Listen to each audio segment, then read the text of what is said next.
If you enjoy watching Common Ground online, please consider making a tax-deductible donation at lptv.org. Lakeland Public Television presents Common Ground, brought to you by the Minnesota Arts and Cultural Heritage Fund and the citizens of Minnesota.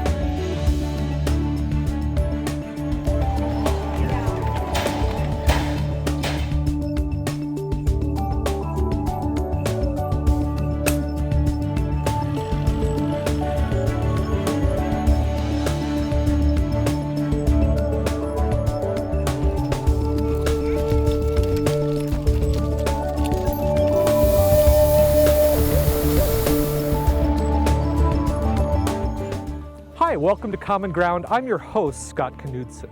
On this episode, join author and historian Rhonda Fochs as she takes us on a tour of Lincoln and Buena Vista, two of Minnesota's many lost towns.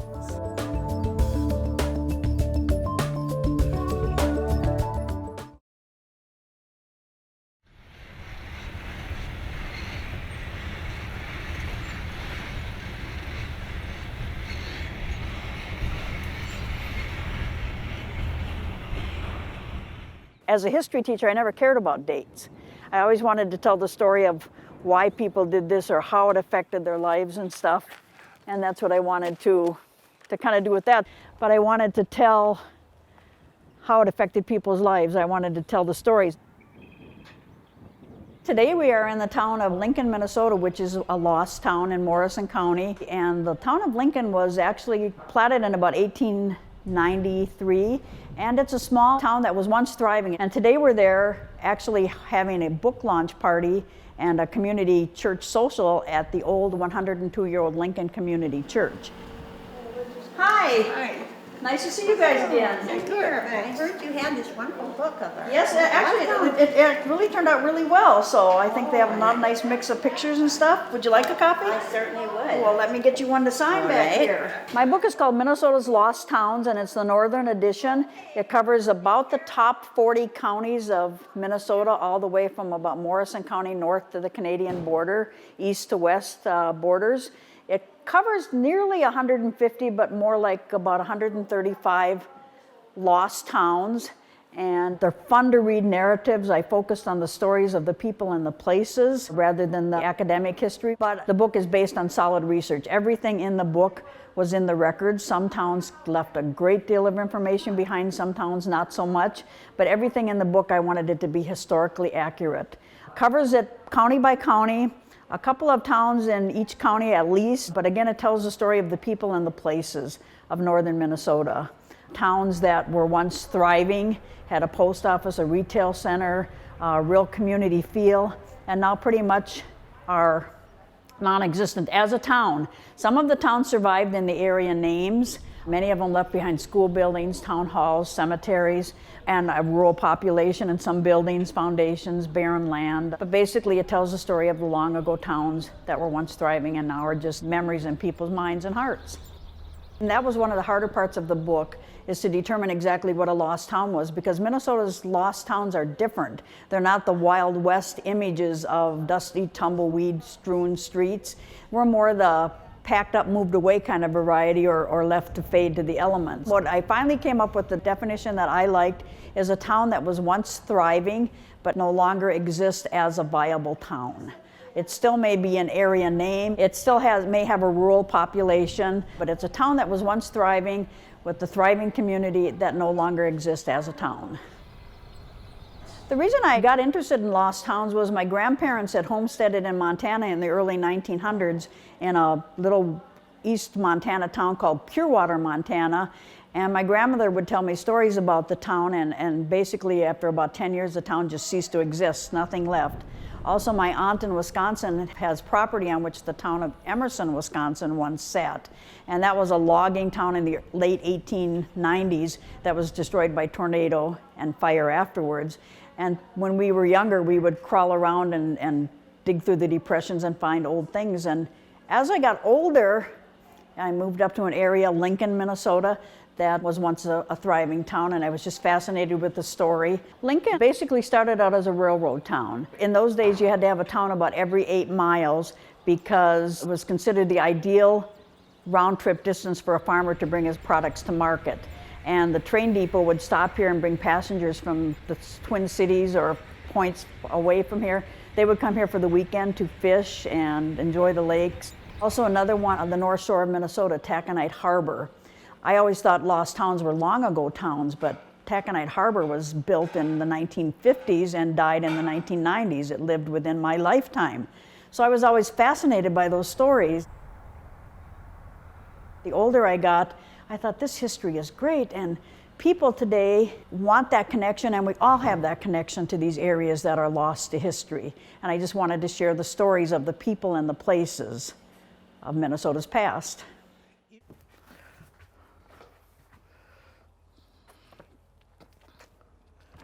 Our church was built in 1912. We're 100 years old. And back in 1910 or 11, my grandfather came to Lincoln in 1910, and Lincoln didn't have a church. And they used to have church services in the old hotel in the dining room. And so if there was a minister or a rabbi or a priest or whatever that came through on the train, they would have church services, whatever denomination, in the dining room at the old hotel. And thus, this is how this came about. So my grandfather gave an acre. He owned all of this property back then. And it started out to be a Lutheran church, and it has been a Presbyterian denomination. And I don't know if it was any other or not over the years. Evangelical free. Oh yeah, evangelical free too. And then there wasn't enough room, and they built the one that's up on the corner. My father was Joe Double Sr. He came to this country in 1911. He was preceded by my Uncle John, and they farmed together as Lakemont Farms at that time. And they also were part and parcel of working on this church when it was built, even though, as I said before, they were Lutheran by denomination. They didn't mind working on a Presbyterian church just so they could have local services. When I was a kid going to school, all this woods that's off to our left was just very few trees. It was quite open at that time. You could see the school from here. Now it's completely behind the trees, enclosed in woods. And that was always the church pond. Yeah. But since that, the railroad has drained it. So now we don't have a church pond anymore. The school had a flowing well, and it kept the water level on that right up almost to the church here. Right. There were times when they would bring livestock. Sometimes it was livestock that was on the trains too long, and they had to water it and feed them. So there was between the railroad and the old gravel road, there was a small stockyard where they unloaded them and watered them and fed them and then loaded them back up again. And that was between the old gravel road and the railroad right away. The street past here is part of the old Jefferson Highway. The highway came from Staples. It crossed what is now Highway 10, which is County Road 7 up here, and continues on down, across the railroad tracks to the south here, and then followed the railroad tracks on down to Cushing. There was no bridge down at the south of here.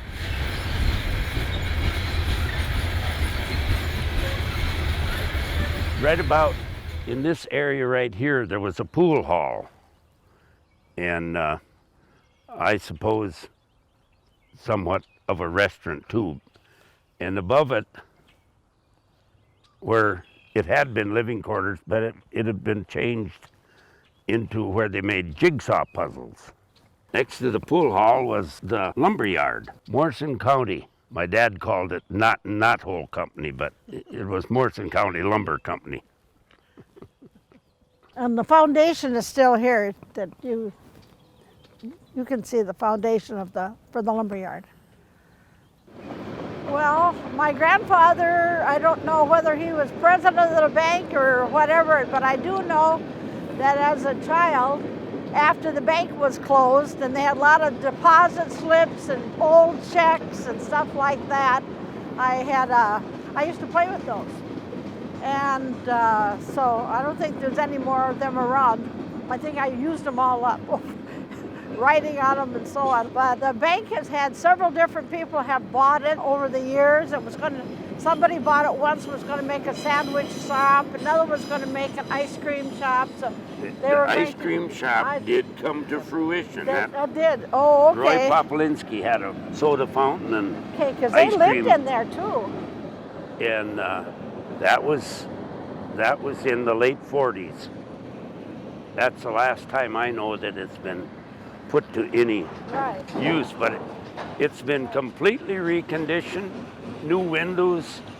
Yep. It's all been rebuilt by my next door neighbor. The basement is all fixed, the basement windows are in good shape. Even planted some arborvitae on the north side of it. It's beautiful inside. Next to the bank building over here is the Bork store, and they lived there. To begin with, I think it was just a store, and then they built on so they had living quarters. I don't remember exactly when that happened, or when they moved here, or when they came. That's always been the way it was. Yeah. I went to school, and I always walked past here on my way home, and of course stopped at the post office and picked up the mail, and would go ahead and then, of course, pick up any groceries or whatever. You know, and everybody had the slip, and they paid once a month, I think, because everybody had their own slip that they kept track for the different people. Yeah, everybody's credit was good. There were several families more than half a dozen families in the town of Lincoln that depended upon the railroad for their employment. Mm-hmm. People lived here and over there. Well, they had the section, what they call the section crew. Oh, sure. And then there's all the ones, yeah. And then it wasn't just the section crew, it was also, they had depot, and they had depot agents. And then Old Depot was over across, well, beyond these machinery on the other side. The railroad just takes up a lot more room than it used to. Yeah, it did. When I was a kid, there was a man named Teeman Olson. Yes. Drove her grandfather's car to meet the train. Mm-hmm. Every time the train came, he'd come with that old Willis Knight car and pick up the passengers and take them to the hotel. And some of them spent most of their time at the hotel, and some of them went out fishing during the weekends. But that was when the train transported people to and from the country. My mother used to talk about people that came on the train and would come like for the summer, and they would stay at the hotel. My grandmother, of course, it was like a bed and breakfast that we call nowadays, except you did get 3 meals a day. So my grandmother spent a lot of time cooking and washing, and there was no electricity. So everything was done by hand. No, I didn't stay here. I moved away. After high school, I got married and moved away. Later on, I moved to Anoka and lived for about 43 years in Anoka, of which I went to school, lived in Twin City area, and I became an RN. I came back, and there were very few people that I knew. It was like coming back to a ghost town practically, because the people that lived here, they were gone except for the grandchildren, and Joe's about one of the few old timers. He wasn't that, but it is now, and I guess I'm becoming an old timer. I took my tour of duty with the military and toward the end of World War II, and when I came back, I looked elsewhere. I went to school elsewhere for a while, but there was something about this area, not just Lincoln, but the area, the lakes, the woods, the people. I found nothing else that really compared. I love it here. I always have. And I never ventured very far away since I came back in 1947, and I've stayed here till now. I've raised my family here, and that's something you don't see with people in big cities. Don't get that attached to their neighbors and close friends. And it kind of hurts to see a community like this not exactly die, but just kind of fade away. There are several factors that lead to the demise or the abandonment of lost towns. Many of them were based along the railroad every 8 miles, but as transportation improved and automobiles became more the norm, people could travel longer distance to get supplies. Another big factor in the demise of some of these lost towns was rural free delivery. At one point, the post office decided that it was better for one mail person to take the mail to people rather than to have 50 people in the area come to the town. And when those people stopped coming to the town couldn't exist any longer. Another reason was the railroad. A lot of towns were built on the hope that the railroad would come there through their town, providing a station there. And when railroads changed routes or highways changed routes, the town just couldn't survive anymore. People just bypassed the local communities.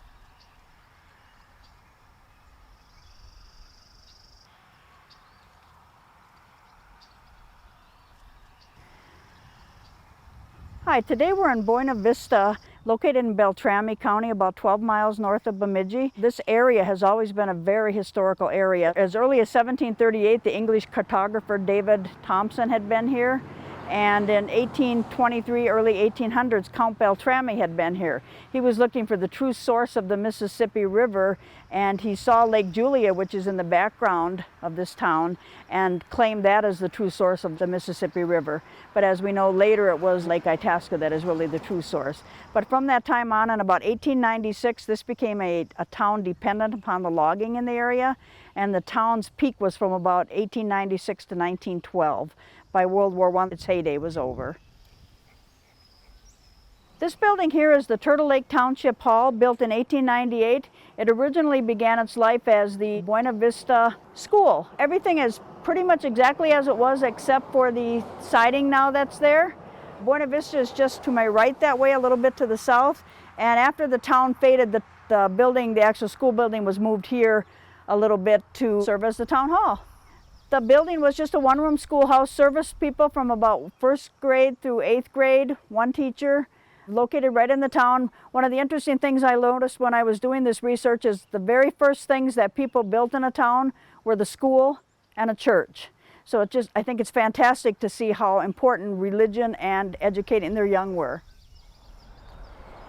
If you look at older pictures of the school, you'll see the windows are exactly in the same spot that they used to be. The building foundation was moved shortly after Buena Vista faded. Even has the original outhouse, which has been resited on the side. It is one of the only remaining original building from Buena Vista left. Today we're in Buena Vista and I have Suzanne Thomas here. Suzanne's family has been in Buena Vista and preserving this history for nearly 5 generations, going on the 5th generation. Today we're standing in front of the Buena Vista School, the original school building from the town of Buena Vista. And do you have any memories, or did your family have any memories of this school?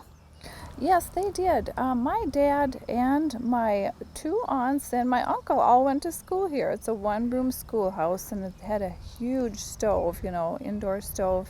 It's now used as a Turtle Lake Town Hall, okay. So it's really nice to be utilizing the building. And it's still on its original foundation, right? This is where it sat in the town. Yes. Okay. And back in the late 1800s, it was white, and there was a little picket fence out front here and other storage rooms. So basically it's at the same location, and it just looked a lot different just back the then. siding's different. Yes. Yep. Today Suzanne's going to show us the old town site of Buena Vista, right down to the south of us here. Highway 15 used to be the main street. Here we are at the entrance to the town of Buena Vista. This is the town site here. Suzanne, you said there was a church on the right here? Yes, the First Presbyterian Church was located right here. There are foundations still in here, probably right about in this area. And I remember some of the ancestors talking about Frank Higgins, the preacher. He was a sky pilot. Some of the ancestors from some of the preachers were here a number of years ago and wanted to see where their ancestors did preach years ago. I've heard of a sky pilot, so. Yes, very. Okay, then as we're walking into town now, you have this actually a mown pathway here with little markers detailing where each building stood. Yes, we do. And when you had a picture, you have pictures on those markers also. To the left of us is the town site, correct? It is, yes. Okay. And don't you have a cross-country ski trail through this town also? We do. We have the trail that goes right through part of the town site, right down here to the north. And it goes probably about 12 kilometers through the western trails here. And a lot of the skiers can see where the old town site was. It's very interesting to them. Now up ahead is Summit Lake, you said? Yes, yep, Lake Summit. Lake. Now you said your grandfather used to have a nice garden here right above the lake? Yes, right below the hill, he had planted a lot of asparagus, and J.W. Spielman in the Summit Hotel, they would serve chicken, the best chicken around, and we would always hear about the stories of the chickens and the beautiful gardens right just below the hill where we're walking. In the 70s, there used to be a horse arena back there too, right? Yes, In the we had 1970s? horse shows set up, and we had a beautiful amphitheater setting for everything, with Grandpa Leonard being the judge, of course. Okay. Mm-hmm. And this was where the actual garden was, and there's still asparagus Yes, in there that right your down family and through eats here. today. Yes. Mm-hmm. Beautiful shot. Now, if we go further into town, you have some markers Yes. from like the hotels in town and some of Yes. the other buildings. We do. Lake Summit was located right in this area. The There are whole actually, Summit Hotel. yes, Summit Hotel. And the first hotel burnt down, but it was within days, I think great-grandfather started building the new hotel. So this was sitting in this location right here. And look at the beautiful trees. They've got to be 125 years old or so. Original to the town. Yes. Didn't John Spielman have a unique advertising because of the Continental Divide? Yes, he did use the top of the world, I know, was brought up being here with the hills and beautiful lakes. And of course, he actually brought the name Buena Vista from Oregon, which and means that's- beautiful views in Spanish. Okay.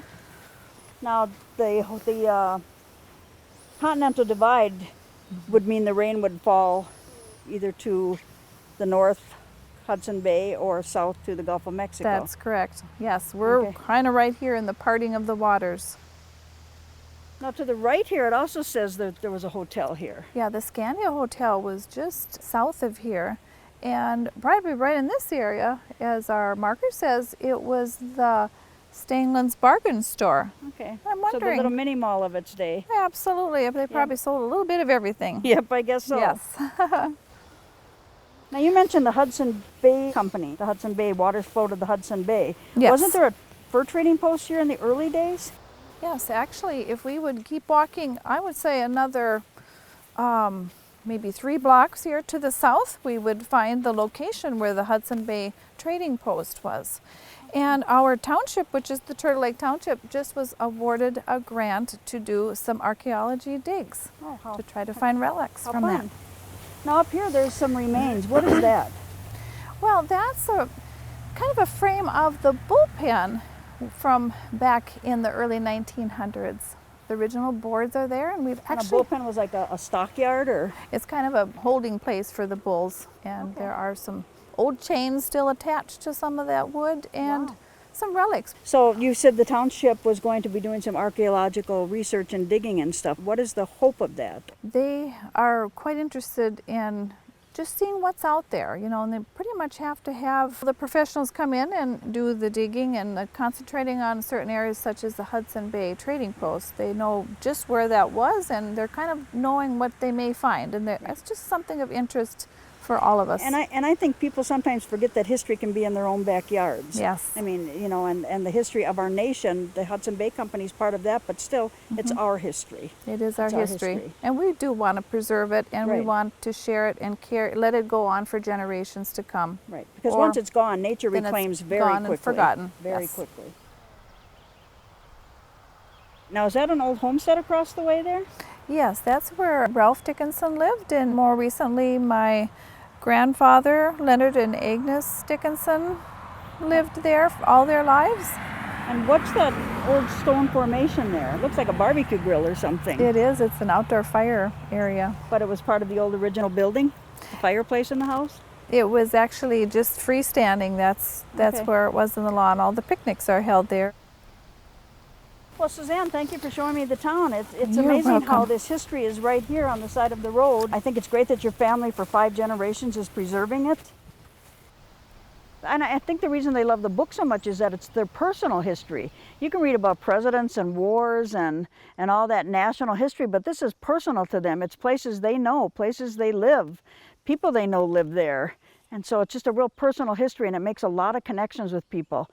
Sometimes I go to a presentation and when I show a slide of their town, they go, "Oh, that's my hometown."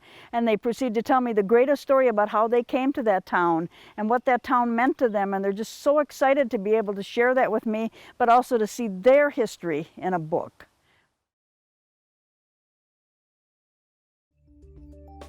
Thanks so much for watching. Join us again on Common Ground. If you have an idea for a Common Ground piece that pertains to North Central Minnesota, email us at legacy@lptv.org or call us at 218-333-3014. To view any episode of Common Ground online, visit us at lptv.org.